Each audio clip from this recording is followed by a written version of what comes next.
दोस्तों नमस्कार। स्वागत है आपका हमारे इस यूट्यूब मंच पर। दोस्तों आजकल हर राजनीतिक दल में क्या एक संजय यादव की जरूरत बढ़ गई है। संजय यादव एक प्रतीक भर है। संजय यादव राष्ट्रीय जनता दल की सभी चीजों के लिए गुनहगार है, ऐसा नहीं है। राष्ट्रीय जनता दल एक राजनीतिक दल है और यदि हर राजनीतिक दल की तरफ नजर दौड़ाए, इक्का दुक्का को छोड़ दे, वामपंथी दलों को छोड़ दे, तो ये संजय यादव की परिपाटी हर जगह चल रही है। शुरुआत इसकी समाजवादी पार्टी में अमर सिंह से होती है। संजय यादव या अमर सिंह का जिक्र करने के पहले या फिर राजद में पहले प्रेम गुप्ता हुआ करते थे, समाजवादी पार्टी में सतीश चंद्र मिश्रा लाए गए। अलग अलग राजनीतिक दलों में अलग अलग समय पर अलग अलग लोग। जनता दल यूनाइटेड की बात करें तो वहां पहले आरसीपी सिंह आए, फिर प्रशांत किशोर आए और अब संजय झा आ गए। संजय यादव या संजय झा या आरसीपी सिंह या अमर सिंह का जिक्र करने के पीछे असली वजह यह है कि आजकल हर राजनीतिक दल एक ऐसे नेता को बहुत ज्यादा अहमियत देते हैं जिसे सियासत की जमीनी हकीकत की एबीसीडी संभवतः नहीं पता। लेकिन राजनीति में जिस प्रकार से उनका हस्तक्षेप बढ़ता है, उससे पार्टी के अंदर परिस्थितियां बदलने लगती है। पार्टी के अंदर कहीं ना कहीं दुश्वारियां बढ़ने लगती है। समाजवादी पार्टी में सबने देखा कि किस प्रकार से पारिवारिक कलह की परिस्थिति में कई सारे लोगों ने अमर सिंह को एक कारण माना था। आज लालू यादव के परिवार में रोहिणी आचार्य जिस प्रकार से आरोप लगा रही हैं, वहां संजय यादव को एक कारण माना जा रहा है। जनता दल यूनाइटेड जो परिवार आधारित पार्टी नहीं है, वहां पहले आरसीपी सिंह को कई सारी परिस्थितियों का जिम्मेदार माना गया, तो बाद के दौर में प्रशांत किशोर के सामने भी परिस्थितियां ऐसी हुई कि उन्हें पार्टी से निष्कासित करना पड़ा। अब संजय झा के ऊपर भी कई सारे लोग दबी जुबान से ही सही सवाल खड़े करते हैं। आखिर कौन सी वजह है?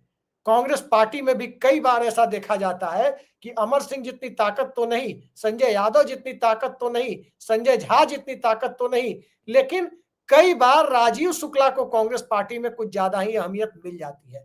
लेकिन यह समय समय की बात है, हरदम ऐसा नहीं होता। क्या सियासत अपने अंदर, क्या राजनीतिक दल अपने अंदर एक चीफ एग्जीक्यूटिव ऑफिसर टाइप एक ऐसे व्यक्ति का चुनाव करते हैं जो सत्ता और सियासत से दूर एक अलग किस्म का, चाहे वो व्यवसाय या किसी दूसरे मामले में प्रोफेशन कोई दूसरा हो, व्यवसाय भले ही कोई दूसरा हो, कॉर्पोरेट कल्चर से आया हुआ हो, या कोई आईटी सेल का रहा हो, या कोई और मसला रहा हो, हर परिस्थिति में गैर राजनीतिक व्यक्ति का चुनाव किया जाता है। अखिलेश यादव जो समाजवादी पार्टी को अमर सिंह के दायरे से बाहर निकाल रहे थे, उस वक्त भी आईआईएम से पढ़े हुए एक अभिषेक की चर्चा होती थी। तो आखिर ऐसी जरूरतें क्यों पड़ती है?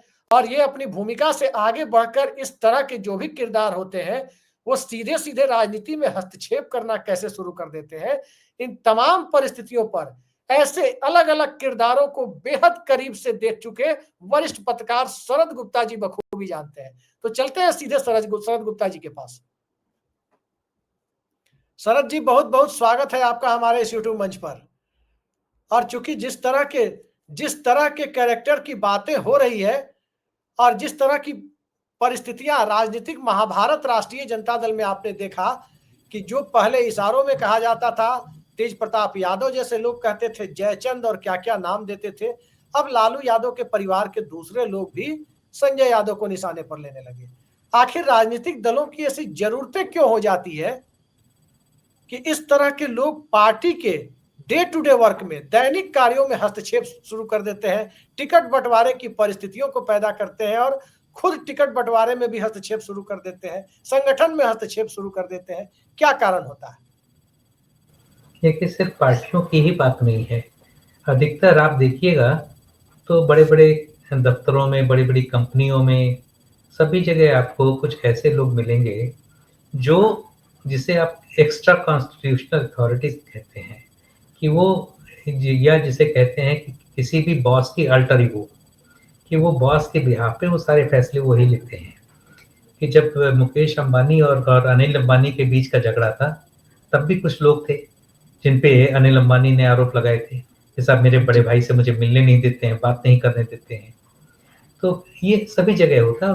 और ये अभी जितनी आपने नाम लिए हैं, तो पॉलिटिकल पार्टीज में भी ये खास तौर पे हो रहा है कि वो ऐसे एक्स्ट्रा कॉन्स्टिट्यूशनल अथॉरिटीज हैं जिनसे सभी नाराज रहते हैं पार्टी के लोग। लेकिन आपने अधिकतर जितने भी इन लोगों का नाम लिया, वो सभी ऐसी-ऐसी पार्टियों में हैं, जिसमें परिवार के एक से अधिक सदस्य किसी न किसी पोज़ीशन पे या एक्टिव पार्टी में एक्टिव रोल निभा रहे हैं। जहाँ पे अकेला आदमी होता है, तो वहाँ पे भी कभी-कभी है, जैसे अपना नवीन पटनायक की पार्टी में, जी, पांडियन वहाँ पे वहाँ। भी जी, वहाँ पांडियन थे, उनसे पहले प्यारेलाल महापात्रा थे, उससे पहले दिलीप रे थे, तो वहाँ भी रहे हैं। लेकिन नवीन पटनायक ने सबको एक दायरे में सीमित रखा, उससे आगे नहीं बढ़ने दिया। वहाँ पार्टी में सभी को पता था कि अंतिम फैसला तो नवीन पटनायक का ही होगा।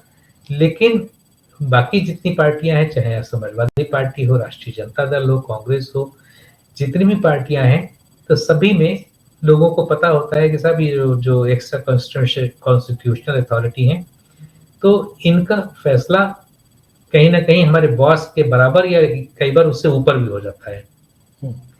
तो इस शुरुआत आपने बिल्कुल सही कहा कि शुरुआत हुआ था अमर सिंह से, और अमर सिंह पहले शुरुआत में समाजवादी पार्टी से नहीं जुड़े थे, वो कांग्रेस के कार्यकर्ता थे। कलकत्ता में रहते थे और उससे पहले वो एक बिज़नेस घराने के लिए लाइसेंसिंग का काम करते थे। लेकिन धीरे-धीरे वो पॉलिटिक्स में एक्टिव हुए और मध्य प्रदेश के रहने वाले कांग्रेस के एक बड़े नेता के करीबी होते चले गए। माधवराव सिंधिया के करीबी हुआ करते थे। जी, और उनके सभी परिवार के सदस्य बीजेपी में थे, सिर्फ माधवराव सिंधिया ही अकेले कांग्रेस में थे। तो उनके काफ़ी करीबी हो गए अमर सिंह। लेकिन उनको समझ में आया कि साहब ये बहुत बड़ी पार्टी है और यहाँ पे अपनी बहुत ज़्यादा चलने वाली नहीं। इस बीच में उनको देवगौड़ा मिले, देवगौड़ा के बहुत करीब हुए। जब देवगौड़ा प्रधानमंत्री थे, तो हर जगह देवगौड़ा के साथ घूमते थे। मेरी पहली मुलाकात भी अमर सिंह से तभी हुई, जब वो देवगौड़ा जी के साथ थे और एक बाई इलेक्शन में यूपी में कैंपेन करने आए थे, और जिस होटल में मैं किसी से मिलने गया था, उस होटल की लॉबी में अमर सिंह मुझे मिले। मैं तो नहीं जानता था, लेकिन मतलब चेहरे से पहचानता था, लेकिन मेरे जो होस्ट थे, जिनसे मैं मिलने गया था, उन्होंने मेरा परिचय कराया कि ये अमर सिंह जी हैं। तो खैर, तो हर जगह ऐसे लोग रहे हैं, और फिर वो धीरे-धीरे, चूँकि सरकार में उनको लगा कि साहब देवगौड़ा की तो अल्पावधि है, और भविष्य जिनका उनको लंबे समय तक दिख रहा था, वो मुलायम सिंह यादव थे। मुलायम सिंह यादव को भी अपने पर फैलाने के लिए किसी और व्यक्ति की ज़रूरत थी, जो उनको उत्तर प्रदेश से बाहर भी उतना पॉपुलर बना सके। तो इस तरह दोनों के बीच में मित्रता हुई, और फिर वो मित्रता सिर्फ पॉलिटिक्स या बिजनेस घरानों से बढ़कर कहीं आगे हो गई थी, और मुलायम सिंह जी उनको अपने परिवार के किसी सदस्य से भी अधिक अहमियत देते थे। कई बार ऐसा हुआ कि उनके जो छोटे भाई शिवपाल यादव अभी भी हैं, तो मिलना चाहते थे, लेकिन अमर सिंह ने मिलने से इनकार कर दिया, या उन मिलने का समय नहीं था, उनके पास अलग-अलग लोगों से अपॉइंटमेंट्स थे। तो जब शिवपाल ने शिकायत भी की कि भाई देखिए, आपने कैसे आदमी को लाके महासचिव बनाया हुआ है कि मैं उनसे मिलने जाता हूँ और मिलते नहीं है।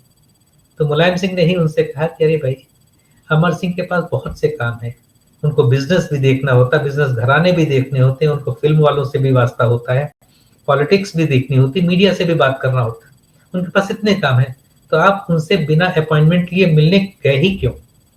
तो ये जलवा था अमर सिंह का। तो हर जगह कोई ना कोई ऐसा व्यक्ति देखिए, रहता है। आपने अमर सिंह का जिक्र किया, उनके साथ ग्लैमर था, उनके साथ अमिताभ बच्चन से लेकर संजय दत्त तक दिखते थे, वो बातें अलग है। अब जैसे देखिए, ऐसे लोगों को लालू यादव ने प्रेम गुप्ता को हायर किया, पार्टी में रखा, वो हरियाणा से आते थे, वो भी व्यवसायी।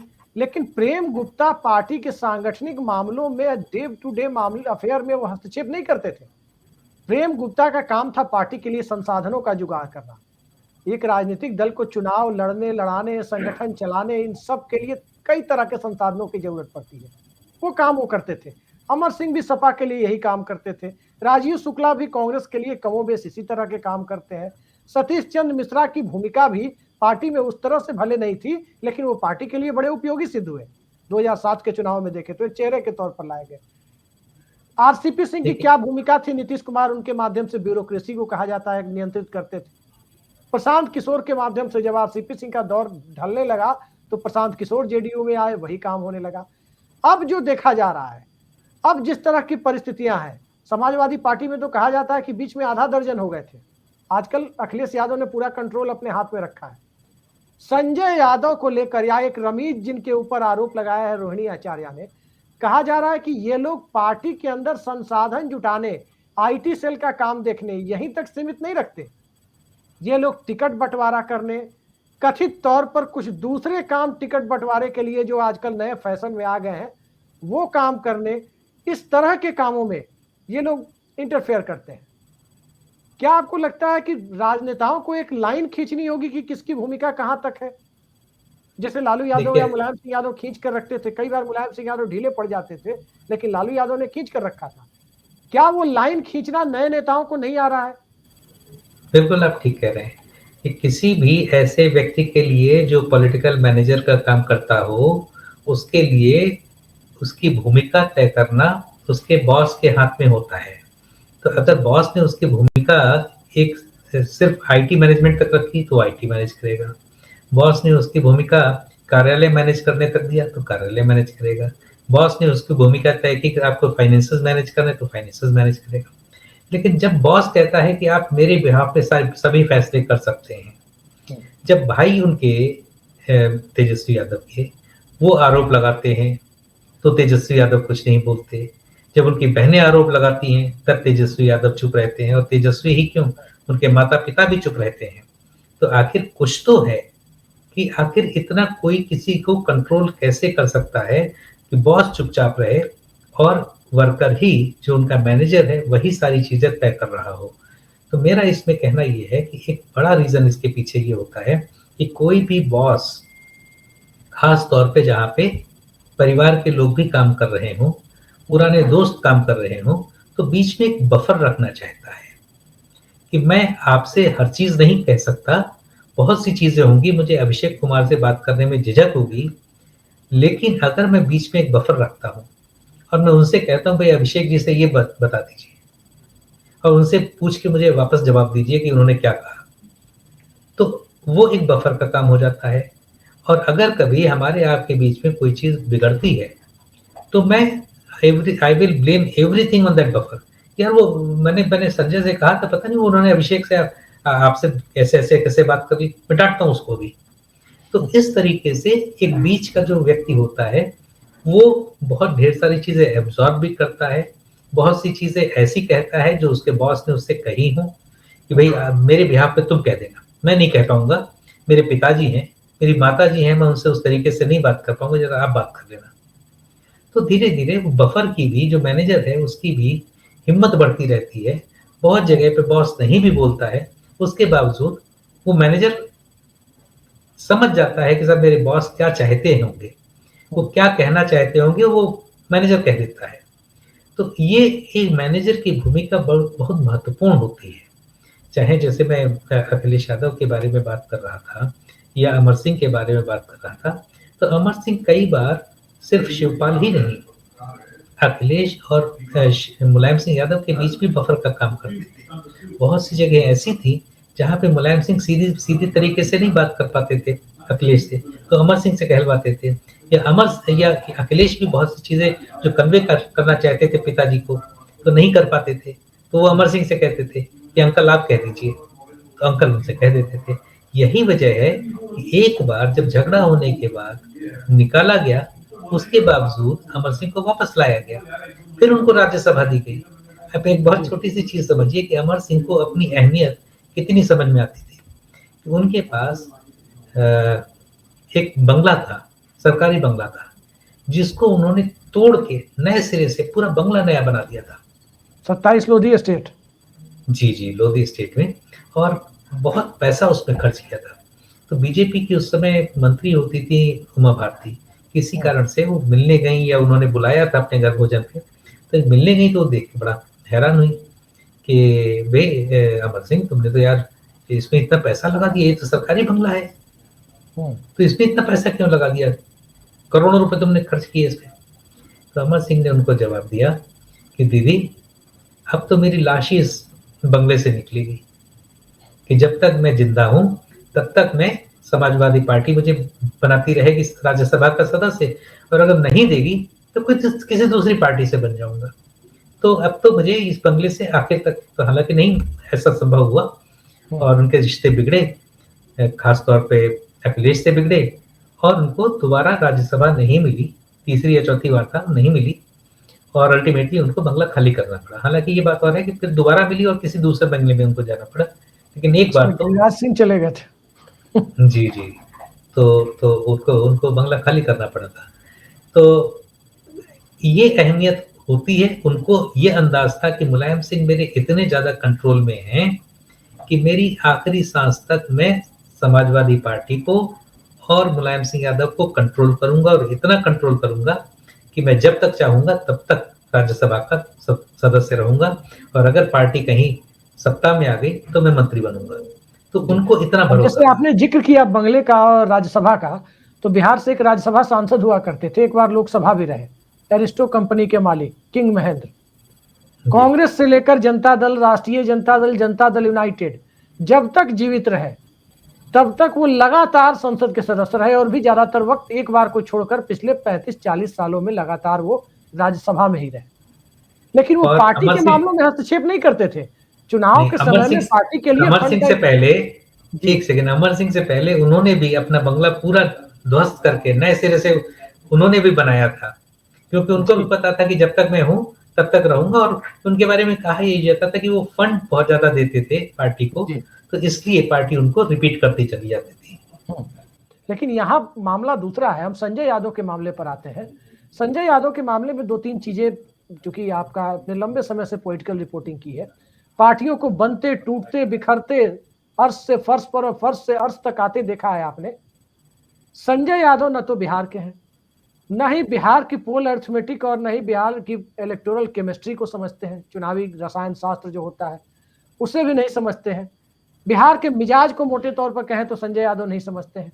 लेकिन संजय यादव से यदि रोहिणी आचार्य के दावों में दम है, या मैंने भी सुना बिहार में राजद के कई सारे लोग दबी जुबान से हमसे कहते थे, आपको मैं बताऊं, मैं नाम नहीं लेना चाहता, लूंगा भी नहीं, राजद के एक बड़े नेता ने हमसे कहा था चुनाव के दरमियान कि अभिषेक जी देखते जाइए, चुनाव के बाद राजद के अंदर बड़ा विस्फोट होगा, परिवार के अंदर से होगा।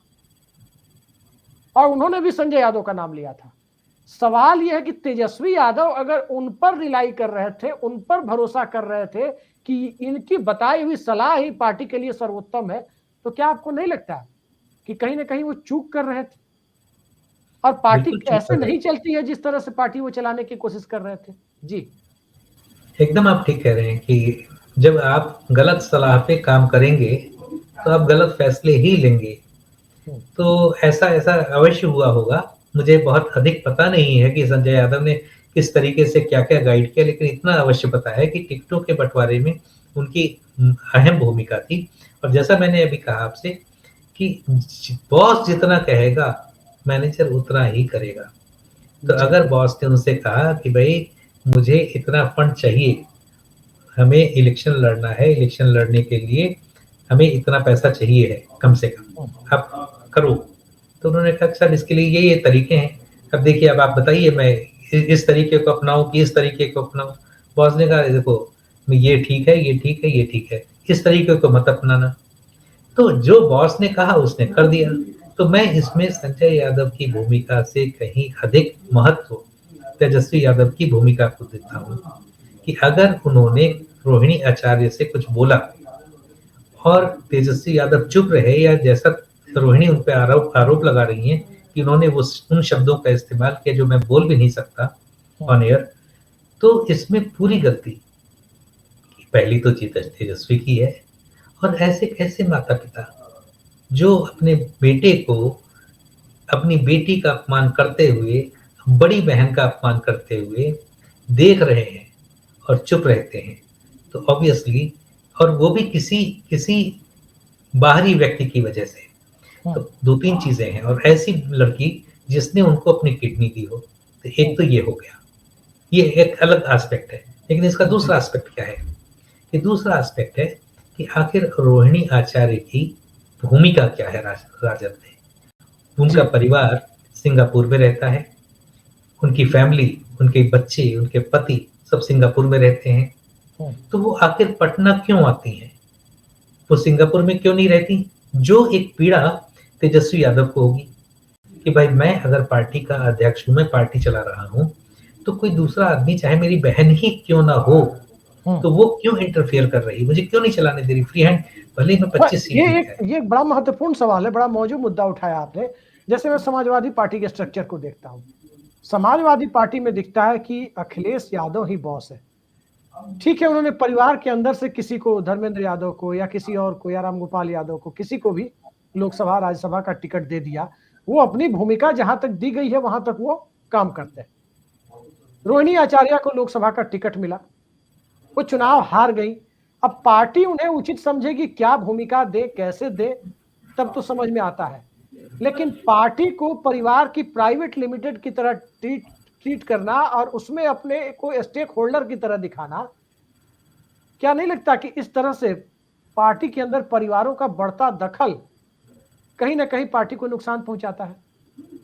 संजय यादव की बिल्कुल आधी भूमिका तो, अगर जो मामले सामने आए हैं उसमें संजय यादव की आधी भूमिका पर सवाल नहीं उठते हैं, तेजस्वी यादव की आधी भूमिका पर सवाल नहीं उठते हैं, लेकिन संजय यादव को इतना इन्फ्लुएंशियल बना देना कि खुद तेजस्वी यादव भी हैंडल ना कर पाए रोहिणी आचार्य वाले मामले को, मीसा भारती वाले मामले को, क्या आपको नहीं लगता कि पूरी गड़बड़ी तेजस्वी यादव के स्तर से हुई है? बिल्कुल बिल्कुल, मैं अभी भी यही कह रहा हूँ कि अगर तेजस्वी यादव नहीं चाहते, अगर वो चाहते तो रोक सकते थे, रमेश को भी रोक सकते थे और संजय यादव को भी रोक सकते थे कि मेरी बहन के साथ, मेरी बड़ी बहन के साथ इस तरीके से आप बात नहीं कर सकते, ये परिवार का मामला है, हम आपस में बात कर लेंगे। आप कौन होते हो कि उन्होंने किडनी दी, कितने में दी, कितने में नहीं दी, इस तरीके की बातें आप करने वाले कौन होते हो? आप चप्पल कैसे उठा सकते हो? मेरे परिवार का मामला, आप चप्पल उठाओगे मेरी बहन पे? तो अगर इस तरीके की कोई चीज हुई है तो वो नहीं, उनकी मैं दर्शकों के लिए साफ कर दूं, हमें या किसी को नहीं पता कि चप्पल किसने उठाया या वाकई उठाया, लेकिन जो बातें चर्चा में आई, नाम नहीं खुला किसने उठाया, लेकिन रोहिणी आचार्य ने इस तरह का जिक्र किया। जी आप कंटिन्यू करें। रोहिणी आचार्य ने दिल्ली एयरपोर्ट पे उतर के और साफ साफ कहा कि मैंने जो चप्पल का जिक्र किया था वो घटना हुई और वो चप्पल रमीश और संजय यादव ने मुझ पे उठाई थी, तो उन्होंने स्पेसिफिकली कहा है। तो या तो तेजस्वी को, संजय यादव को, रमीश को, किसी को सामने आके साफ करना चाहिए था कि नहीं, इस तरीके की कोई घटना नहीं हुई। तो अगर उसकी सफाई नहीं आई है 3 दिन के बाद भी, तो इसका मतलब कि कहीं ना कहीं कुछ तो धुआं है, कहीं कोई चिंगारी तो है जिसका धुआं अब दिख रहा है। तो एक चीज ये, दूसरी चीज कि आप जो पॉलिटिकल रोल की बात कह रहे हैं, आप बिल्कुल ठीक कह रहे हैं कि रोहिणी आचार्य के पास सिर्फ लोकसभा चुनाव लड़ने से अधिक और कोई रोल नहीं था। तो वो फिर कैसे इंटरफेयर कर रही थी, खास तौर पे जब पार्टी के राष्ट्रीय अध्यक्ष लालू प्रसाद जी वहां बैठे थे। अगर कोई तेजस्वी यादव से सवाल जवाब कर सकता था तो वो पार्टी के राष्ट्रीय अध्यक्ष थे, वो कर सकते थे कि भाई ये मेजॉरिटी आने की जगह तो ये तो 25 सीटें आई हैं। लेकिन लालू यादव एक पॉलिटिकल आदमी है, वो पहले भी चुनाव लड़ चुके हैं, पार्टी को लड़ा चुके हैं और खराब दौर देख चुके हैं जी, तरह तरह के दौर देख चुके हैं। तो इसलिए उनको पता था कि देखो ये दौर आया है, ये भी निकल जाएगा। अब जिस वजह से आया है इस पे हम बात करेंगे कि भाई क्यों ऐसा हुआ, जो गलतियां हुई हैं उनको हम सुधार लेंगे। लेकिन अब नतीजा आने के बाद अगर हम आपस में जूतम पैजार करें तो उसका क्या नतीजा निकलेगा? उसका तो कोई नतीजा निकलने वाला नहीं है। तो वो समझदार व्यक्ति हैं, लेकिन चूंकि पार्टी के अंदर जब ये शुरू हो गया, जूतम पैजार शुरू हो गई, परिवार के अंदर शुरू हो गई, तो अब वो क्या कर सकते थे? बुजुर्ग हैं, उस पे व्हील चेयर पे चलते हैं, तो लेकिन कम से कम बेटे से कह सकते थे कि भाई जरा कम से कम अपनी बहन से ठीक से बात करो, ये उसका मायका है, पॉलिटिकल बात ना भी हो लेकिन कम से वो घर तो आ सकती है। आप उसे यहाँ से जाने को कैसे कह सकते हो कि आप निकल जाओ, अभी के अभी निकल जाओ? ये कौन सा तरीका है बात करने का? अच्छा, एक सवाल शरद जी, राष्ट्रीय जनता दल पर तो भी आएंगे हम, लेकिन एक सवाल कांग्रेस पार्टी पर उठता है। कांग्रेस पार्टी के अंदर तो कोई संजय यादव या कोई अमर सिंह या कोई प्रेम गुप्ता वहां नहीं है फिलहाल, राजीव शुक्ला की भूमिका भी पहले जैसी नहीं है। कांग्रेस पार्टी का जो लगातार हिंदी भाषी भारत में खराब प्रदर्शन हो रहा है, लगातार खराब प्रदर्शन हो रहा है। मध्य प्रदेश में 0 सीटें, छत्तीसगढ़ में 1 लोकसभा सीट, राजस्थान में पिछले 3 लोकसभा चुनाव में पहली बार खाता खुला है कि 8 या 9 सीटें मिली है। उत्तर प्रदेश में 1, 0 और फिर अब जाकर के मामला देखिए 1 के बाद अब कहाँ आ गया। उत्तर प्रदेश की स्थिति आप देख रहे हैं कि 6 सीटें वो भी अखिलेश यादव के साथ। बिहार में 3 सीटें किसी तरह से निकली है। हरियाणा में 2 लोकसभा चुनाव की बुरी गत के बाद इस बार बराबरी पर आई। दिल्ली में खाता नहीं खुल रहा है। हिमाचल उत्तराखंड में सरकार अपनी रहे तब भी खाता नहीं खुला, ना रहे तब भी खाता नहीं खुला। राहुल गांधी के आसपास कौन से संजय यादव है जो उनको गाइड कर रहे हैं? क्योंकि वहां तो कोई सीरियस प्रॉब्लम है, इतना जरूर है, या तो राहुल गांधी हैंडल नहीं कर पा रहे हैं, या राहुल गांधी को काम नहीं करने दिया जा रहा है, या उत्तर भारत के मिजाज को राहुल गांधी नहीं समझ पा रहे हैं, है क्या कारण? देखिए वहाँ कई संजय यादव हैं, जैसे यहाँ पे रमीज और संजय यादव 2 लोग हैं, तो कांग्रेस में कई संजय यादव हैं। सबसे बड़े संजय यादव तो केसी वेणुगोपाल हैं, जो केरल से आते हैं, लेकिन उनको लगता है कि उनको पूरे देश की, हर प्रदेश की, हर जिले की पॉलिटिक्स सबसे अच्छे से पता है जी। तो सबसे बड़े फैसले वो लेते हैं।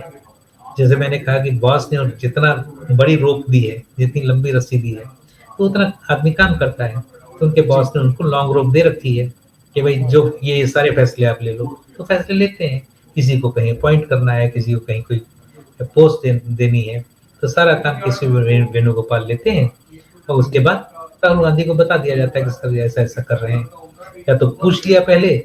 और राहुल गांधी चूंकि इतना हैंड्स ऑन नहीं है जितने बाकी अन्य नेता, तो इसलिए वो किसी वेणुगोपाल को हाँ ठीक है देख लो, अपने स्तर पे देख लो।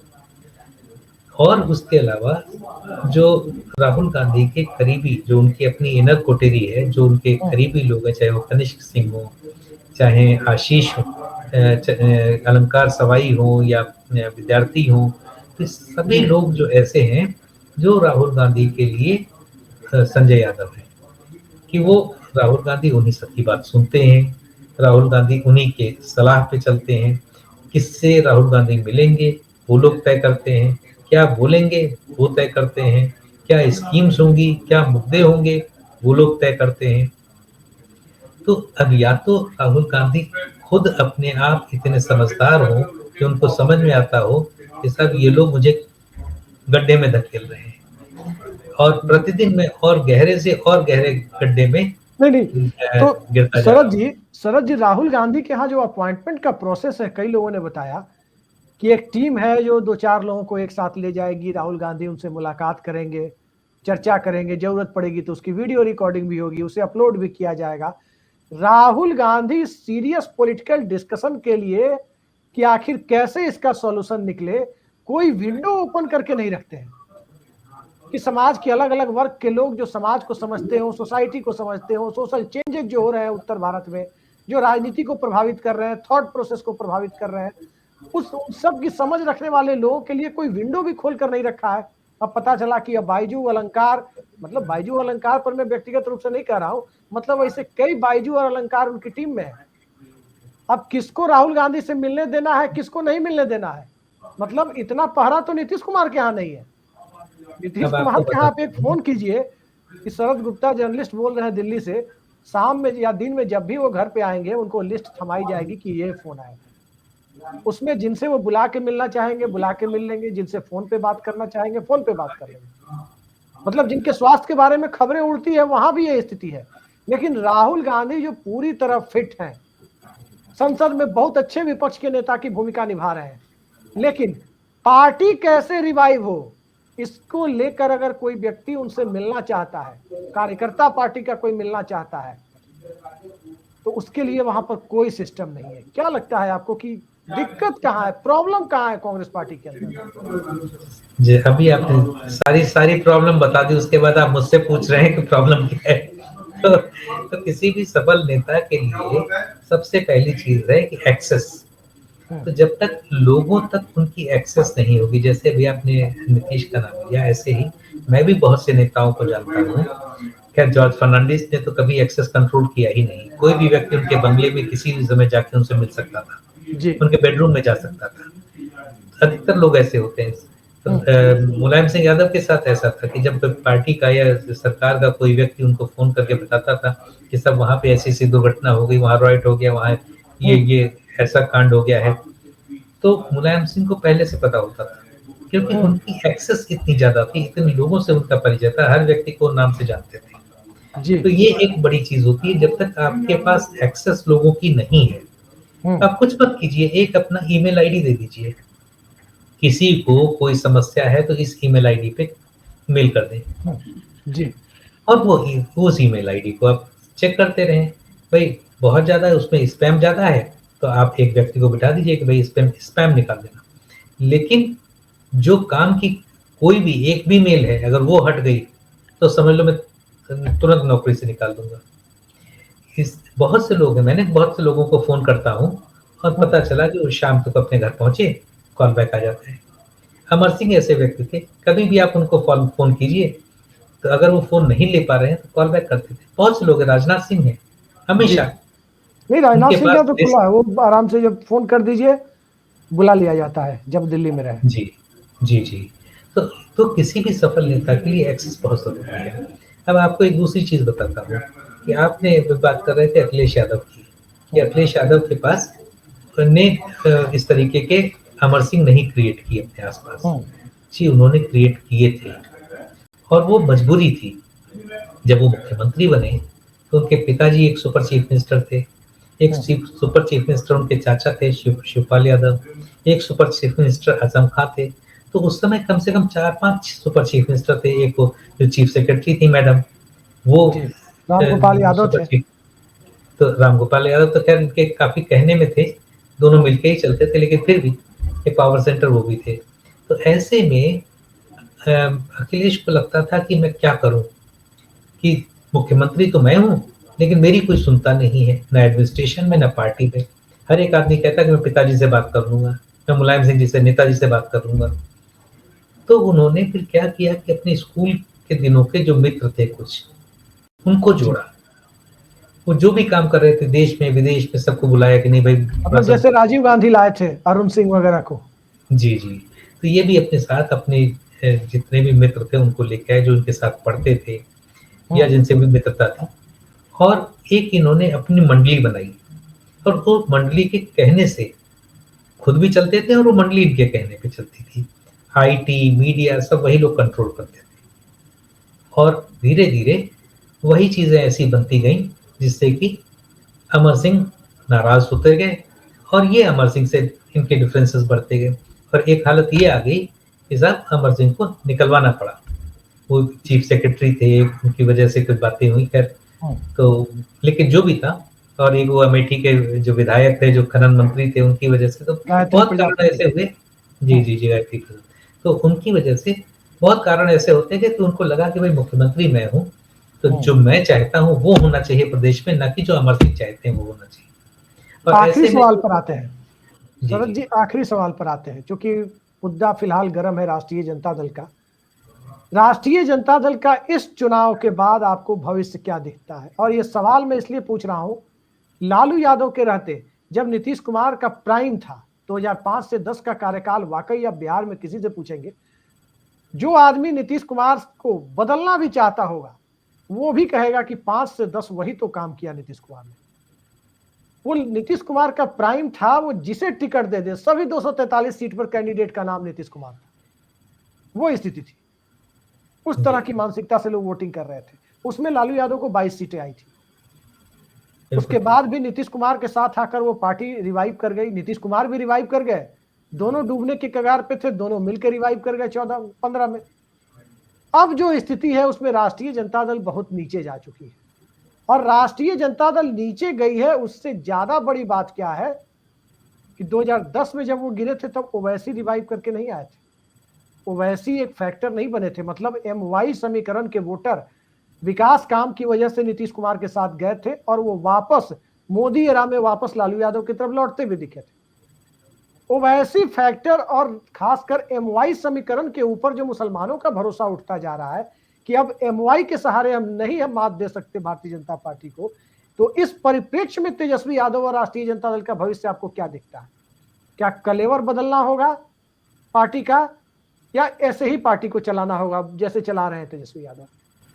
नहीं नहीं, ऐसे तो नहीं चल पाएगी। अब आप देख ही रहे हैं कि जैसा मैं राहुल के लिए कह रहा था या कांग्रेस के लिए, कि वो प्रतिदिन नई गहराइयों को छूते जा रहे हैं। तो यही मुझे लग रहा है तेजस्वी की भी यही हालत है कि अब मुझे लग रहा है कि किस तरीके से वो अपने को री इन्वेंट करें कि वो पिछड़ों को, अगड़ों को, सबको साथ लेके चलें। सिर्फ एम और वाई के आधार पर आप कोई चुनाव नहीं लड़ सकते। आपको एक कॉन्स्टिट्यूंसी तो डेवलप करनी होती है, साथ साथ में आपको मुद्दे भी उठाने होते हैं। तो अगर सिर्फ, और इस बार जो एक बड़ा मुद्दा रहा है, जो मैं कई लोगों से बात हुई मेरी, उनका कहना है कि चुनाव से पहले ही और चुनाव के दौरान भी जो इनकी समर्थक थे, तो वो उसी तरीके के नारे, उसी तरीके की दबंगई दिखाने लग गए थे जी। तो वो एक बड़ा फैक्टर साबित हुआ कि लोग आरजेडी को जो, या फेंस सीटर्स जो लोग थे, वो भी फिर धीरे धीरे जेडीयू और बीजेपी की तरफ उठने लग गए कि भाई ये फिर से वही उसी तरीके का जंगल राज जिसकी बात करती है बीजेपी, वो फिर आ जाएगा, क्योंकि अभी लाठी आप जरा लेके इनके प्रवक्ताओं को देखिए ना, मनोज झा कितना अच्छा बोलते हैं। उसके पहले इनकी पार्टी के नवल किशोर यादव बैठते हैं, बहुत अच्छा बोलते हैं। वो क्या नवल किशोर यादव ही शायद नाम है, मैं नाम मिस कर रहा हूँ, बहुत अच्छा बोलते हैं। लेकिन 2 महिला प्रवक्ता इनकी पार्टी से बैठती हैं, बहुत टैलेंटेड, जानकारी अच्छी है, बोलती अच्छा है। लेकिन जिस ढंग से किसी विपक्षी प्रवक्ता के सरनेम के ऊपर, उसकी जाति के ऊपर जिस तरह से टिप्पणियां करती हैं, वो ऐसा लगता है कि पिछले 1000 सालों में, 5000 सालों में जो डिस्क्रिमिनेशन हुआ है, उसके लिए वो प्रवक्ता ही जिम्मेदार है। जो सामाजिक परिस्थितियां रही है, उसके लिए वो प्रवक्ता ही जिम्मेदार है। मैसेज समाज में गलत जाता है और कहा जाता है कि इन सबको पिक एंड चूज करने का काम संजय यादव ने किया है, ऐसा मैंने सुना कि कहा जाता है। तो जरा ये बताइए कि इस परिस्थिति में क्या लगता है, राष्ट्रीय जनता दल का ढर्रा बदलना होगा? क्योंकि ये सवाल मैंने इसलिए आपसे पूछा क्योंकि राजद को आपने देखा है कैसे, प्रेम गुप्ता, राजद को देखा है आपने रघुवंश प्रसाद सिंह, राजद को देखा है शिवानंद तिवारी, मनोज झा को देखा आपने बाद के दौर में। राष्ट्रीय जनता दल जब जनता दल में थी तो रामविलास पासवान को देखा। सब बड़े ही खांटी पॉलिटिकल लोग थे।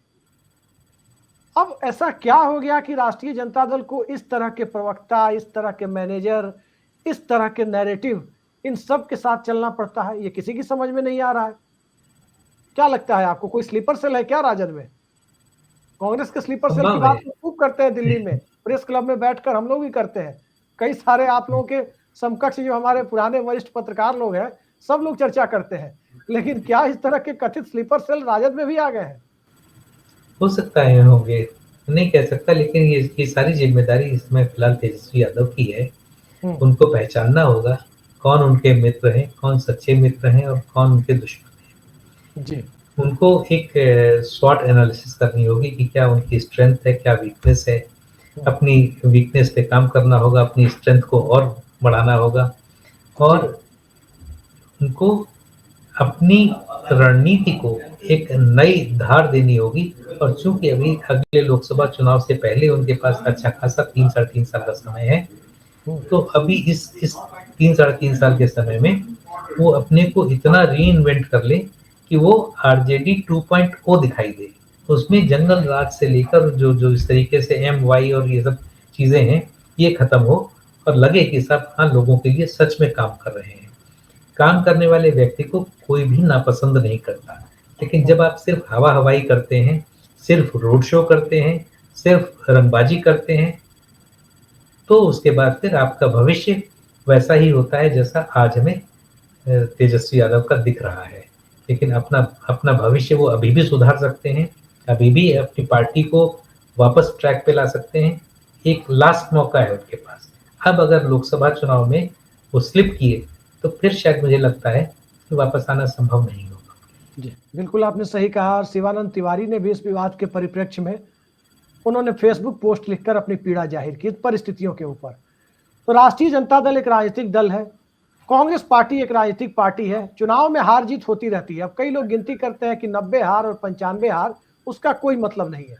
चुनाव में तो अटल बिहारी वाजपेयी तक को हारना पड़ा, लेकिन अटल बिहारी वाजपेयी को हारना पड़ा, इंदिरा गांधी को हारना पड़ा, जॉर्ज फर्नांडिस को हारना पड़ा। ये जिक्र करके अपनी हार और अपनी कमियों को कोई राजनीतिक दल छुपा नहीं सकता, ये एक सच्चाई है। जहां तक बात तेजस्वी यादव की है, तो तेजस्वी यादव को व्यक्तिगत तौर पर मैं एक बेहद संभावनाशील और उदयमान नेता मानता हूं। तेजस्वी यादव जितने दिन बिहार में डिप्टी सीएम रहे, उन्होंने एक सकारात्मक छाप छोड़ी बिहार सरकार पर।